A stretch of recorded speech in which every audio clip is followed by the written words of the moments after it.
मनोज जरांगे पाटील यांची इशारा सभा होणार आहे आणि ही सभा सगळ्यात मोठी होईल अशा पद्धतीचं आयोजकांचं म्हणणं आहे। एकूणच या सभेच्या निमित्तानं 24 डिसेंबरची जी तारीख दिली होती मराठा समाजाला आरक्षण देण्याच्या निमित्तानं त्या संदर्भामध्ये शासनाच्या काही मंत्र्यांच्या बैठका झाल्यात, पण काही शब्दावरून अडले।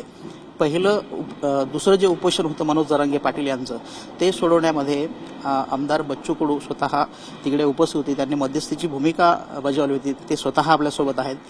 भाऊ, आपण आज इथे आलेलो तर माजर सुंबाई इथं आहात, एकूण सभेला सुद्धा उपस्थित राहणार आहे, काय आज कुठली भूमिका आपण पार पाडणार आहात नेमकी? खरं तर मी एक कार्यकर्ता म्हणून आलेलो आहो, आमदार म्हणून नाही। आणि आमदार जर असेल तर मी मराठा समाज म्हणून जास्त आणि सरकार म्हणून कमी अशी एकंदरीत भूमिका आहे। आणि मी जे शब्द दिला होता का मी एक कार्यकर्ता म्हणून आंदोलनाला सहभागी होईल। जर 24-25ला जरांगे पाटलांनी जर आंदोलन जर डिक्लेअर केलं तर मी त्याच्यात एक कार्यकर्ता म्हणून राहील। राहिलं सभेचा तर मी काही वक्ता म्हणून नाही आलेलो आहे, मी एक कार्यकर्ता म्हणून सभेला उपस्थित राहील, ते पण खाली कुठेतरी एका ठिकाणी बसलेल्या कोपऱ्यात, त्या भूमिकेत आहे। 24 डिसेंबर उद्या येते, आज इशारा सभा आहे। तुम्ही काही जजेस सोबत आणि मंत्रिमंडळ होते, काही कायदेतज्ञ होते, त्याच्यामध्ये तुम्ही मध्यस्थीची भूमिका केली होती, जरांगे पाटलांना उपोषण सोडवायला भाग पाडलं होतं। ती जी काही शब्द होती, जे काही ठरलं होतं, तसं सगळं होतंय असं वाटतंय तुम्हाला? तेव्हा मला असं वाटतं की माझी भूमिका तेव्हा जरांगे पाटलांची तब्येत, त्यांचं म्हणजे एकंदरीत तब्येतीवर लक्ष म्हणून आरक्षण हा दुय्यम होतं आणि जरांगे पाटील हे प्रथम होते। आणि म्हणून त्या दृष्टिकोनातून माझी भूमिका अशी होती की त्यांनी उपोषण सोडायला पाहिजे, कारण लढणारा सेनापतीच जर उद्या अडचणीत आला तर ही लढाई होणार नाही, म्हणून ती भूमिका तेव्हा मी ते निभावली। आणि त्याच्यातला आता ही व्यवस्था अशी आहे का आरक्षण प्रथम आहे।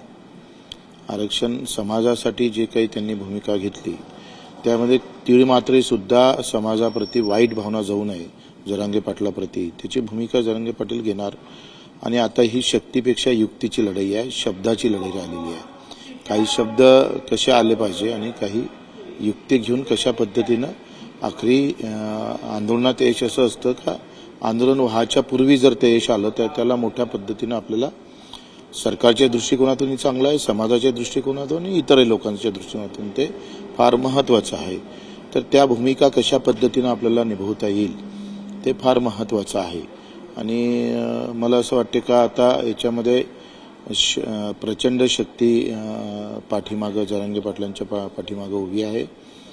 आता त्या युक्तीच्या खेळामध्ये ते जिंकले पाहिजे, ते फार, आणि ते जिंकले म्हणजे समाज जिंकेल, तर ते त्या अपेक्षा आहे। 2-3 दिवसापूर्वी जी काही शिष्टमंडळाची मंत्रिमंडळाची बैठक झाली, काही अधिवेशनात सुद्धा पटलावर घेण्यात आलं मराठा आरक्षणाच्या संदर्भात, पण जे काही महाजन आणि इतर मंत्री आले होते त्यामध्ये काही एका शब्दावर अडले सगळे सोयऱ्यावरून। पूर्वी ठरलं होतं 24 डिसेंबरपर्यंत करणार, तारीख सुद्धा दिली होती, पण आता शासन म्हणते की सगळे सोयरे हा शब्द नाहीये। सगळे सोयरे याचा अर्थ थोडासा शासनानं किंवा काही लोकांनी वेगळा घेतलेला आहे। मी त्या बाबतीत थोडं माझी काल चर्चा झाली, तर जरांगे पाटलाचं असं म्हणणं नाही आहे की मला ते असं वाटत होतं का अशी कशी मागणी करतं बाबा हे, का पत्नीचं किंवा आईची जात ही मुलाला लागल असं नाही आहे। त्यांचंही म्हणणं हे स्पष्ट सांगितलंय का आईची किंवा मुलाची जात हे पोराला लागू शकत नाही आणि ते शक्य पण नाही आहे।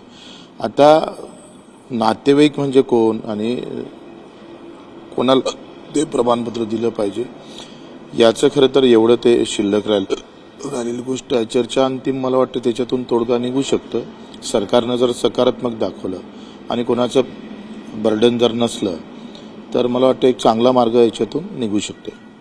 सरकार तर नोटिसा देत आहेत, आजच्या सभेला सुद्धा काही 200 लोकांना नोटिसा बजावल्या, ट्रॅक्टर घेऊन जायवरून काही शेतकऱ्यांना सुद्धा नोटीस। आता हा प्रशासनातला भाग आहे, आखरी प्रशासन म्हणून त्यांना ते करावं लागेल। याचा अर्थ नोटिसा दिल्या म्हणजे आंदोलन होणार नाही असं एवढे तर पळपुटे मराठी नाही आहे, त्याच्यानं त्याला तो त्यांचा भाग आहे, आंदोलनाचा भाग असतं, कारण त्या नोटिसेचा फार परिणाम उलट त्याचे उलटे परिणाम दिसतं आणि उलट त्याचा परिणाम असा होईल का लोक जास्त संख्येने येईल। आप दबाने चाहते हो तो हम आगे आना चाहते हो। काही नोटिसा देण्यास भाग पाडल्या जात आहेत, वरची काही 4-5 लोक आहेत असं जरांगे पाटील सतत म्हणतायत. कोण आहेत बरं ती लोक? मला असं वाटतं हा प्रशासकीय बाब आहे, पण जरांगे पाटील काय म्हणतात ते मला त्यांचे काय अनुभव आहे किंवा त्यांना माहिती काय ते मला माहीत नाही. पण मला असं वाटतं हा प्रशासकीय बाब आहे आणि प्रशासकीय बाबामध्ये आता मी सुद्धा एवढे आंदोलन केले तर आम्हाला ह्या गोष्टी सराव होते का नोटिसा देणे, अडवणे, थांबून ठेवणे किंवा तशा प्रकारची तांबी घालणे जेणेकरून आंदोलन होऊ नये ही प्रशासकीय बाब असतात, ते प्रयत्न करत असतात. सगळं काही सुरळीत चाललंय असं वाटतंय का? आरक्षणाच्या दृष्टिकोनातून शासन खरोखर सकारात्मक आहे असं तुम्हाला वाटतंय? कारण की हा कसा आहे, हा काही एवढा सोपा प्रश्न नाही आहे की बाबा जा आता ह्या गावची पाटीलकी तुला दिली, असं नाही आहे. याच्यामध्ये खूप मोठी टेक्निकली अडचणी, कायदेशीर अडचणी, सगळ्या अडचणी आणि त्याला घेऊन कसं सगळ्यांचं समाधान होईल यामध्ये थोडी अडचण राहतच. असं नाही आहे का पूर्ण व्यवस्थित आहे आणि अलबेल आहे, असं तर नाहीच आहे. निश्चित मला असं वाटतं का हा खूप किचकट विषय आहे. जातीचा आणि धर्माचा विषय एवढा सोपे राहिले नाही आहे, ते तुम्हालाही माहीत आहे आणि त्याच्यात मार्ग निघेल अशी आशा आहे. 24 तारखेला होणार नाही असं दिसतंय. ते अजून सांगता नाही येत, ते तर मला नाही सांगता येणार. सातत्यानं मंत्री असलेले छगन भुजबळ यांना मुख्यमंत्र्यांनी आणि इतर मंत्र्यांनी समज दिली असं म्हणतात. पण काल त्यांनी एक उपरोधिक पत्रकार परिषद घेतली, त्याच्यात बऱ्याचशा उपरोधिकपणे त्यांना टोमणे मारले आणि त्यानंतर जरांगे पाटील पुन्हा टीका करत होते. नाही, मला वाटतं ते मोठे माणसं आहे. छगन भुजबळ साहेबाबाबतीत आम्ही काय बोलावं, आम्ही एक लहान कार्यकर्ता म्हणून आहोत आणि मला कोणावर टिप्पणी करायची नाही आहे. त्यांनी त्यांच्या ठिकाणी त्यांना जे योग्य वाटत असेल ते करत असेल.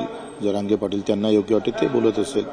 माझी भूमिका एक कार्यकर्ता म्हणून आहे, तेही मी शब्दाचा धनी म्हणून त्यावेळेस जे काही मध्यस्थी केली किंवा त्या ठिकाणी मी होते त्याचा एक आपण जो शब्द त्यावेळेस बोललो त्याची एक पूर्तता आपण करावी, ही भूमिका माझी आहे. अडलंय कुठे नेमकं? तुमच्या दृष्टिकोनातून काय राहिलंय मराठा आरक्षणातलं? आणि सरकारनं आता एवढे पावलं टाकलेच आहे, 75% म्हणजे बऱ्यापैकी. जरांगे पाटलांनी पण हे कबूल केलं का जे काही भूमिका घेतली शिंदे साहेबांनी ती सकारात्मकच आहे. त्याला घ्यावं असंही जरांगे पाटील सातत बोलतो. हा, मला असं वाटतं की आता शिंदे साहेबाच्या भूमिकेबद्दल काही शंका नाही आहे. आता हा शब्दाचा खेळ राहिलेला आहे. त्या खेळामध्ये जर व्यवस्थित ते शक्य झालं तर होऊ शकतं, एक मोठं यश जरांगे पाटलाला भेटू शकतं. नक्कीच. तर हे होते बच्चू कडू. स्वतः त्यांनी मागच्या उपोषण सोडवण्यासाठी मध्यस्थी केली होती. आज मात्र ते स्वतः एक मराठा कार्यकर्ता म्हणून या सभेला उपस्थित राहणार आहेत. व्हिडिओ जर्नलिस्ट तौफिकसह गजानन देशमुख, झी मीडिया, बीड.